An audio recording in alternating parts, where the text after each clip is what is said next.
Iran ও ইসরায়েলের সংঘাতে আবারও উত্তাল মধ্যপ্রাচ্যের উত্তপ্ত মরুপ্রান্তর। হামলা পাল্টা হামলায় নতুন করে রক্তক্ষয়ী সংঘাতে জড়িয়েছে চিরশত্রু এই দুই দেশ। ইসরায়েলের হামলায় ইরানের বিপ্লবী গার্ডের প্রধান এবং 9 জন পরমাণু বিজ্ঞানী সহ অন্তত 20 শীর্ষ কর্মকর্তা নিহত হয়েছেন। পাল্টা প্রতিশোধ হিসেবে ইসরায়েলের ড্রোন ও মিসাইল ছুড়েছে ইরান। এদিকে উত্তপ্ত এই পরিস্থিতির মধ্যেই কোম শহরের জামকারান মসজিদের উপরে প্রতিশোধের প্রতীকী লাল পতাকা উত্তোলন করেছে ইরান। শিয়া ধর্মীয় ঐতিহ্যের লাল পতাকা ন্যায় বিচার ও প্রতিশোধের শক্তিশালী প্রতীক। এটি তখন উত্তোলন করা হয় যখন কারো রক্ত অন্যায়ভাবে ছড়ানো হয়। সামাজিক যোগাযোগ মাধ্যমে ছড়িয়ে পড়া একটি ভিডিওতে ওই লাল পতাকা উত্তোলন করতে দেখা গেছে।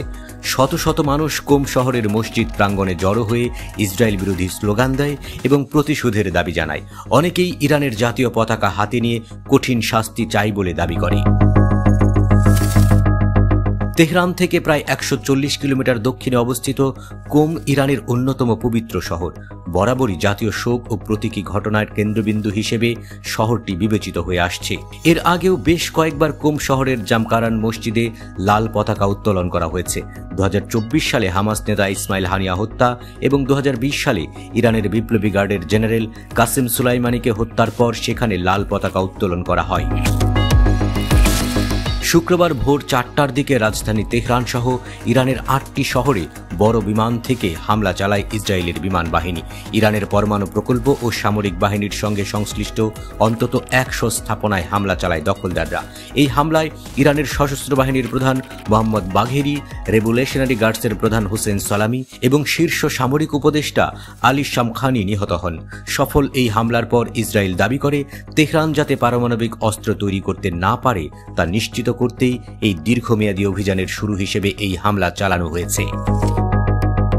বার্তা সংস্থা রয়টার্স বলছে, ইসরায়েলের হামলায় ইরানের প্রধান ইউরেনিয়াম সমৃদ্ধকরণ কেন্দ্র নাতানজ সহ কয়েকটি স্থানে বিস্ফোরণ ঘটেছে। এদিকে পাল্টা হামলায় ইসরায়েলে জরুরি অবস্থা জারি করেছে বেনিয়ামিন নেতানিয়াহু সরকার। এদিকে এই হামলাকে যুদ্ধ ঘোষণার সমান বলে উল্লেখ করেছে ইরান। জাতিসংঘ নিরাপত্তা পরিষদকে জরুরি পদক্ষেপ নিতে আহ্বান জানিয়েছে তারা।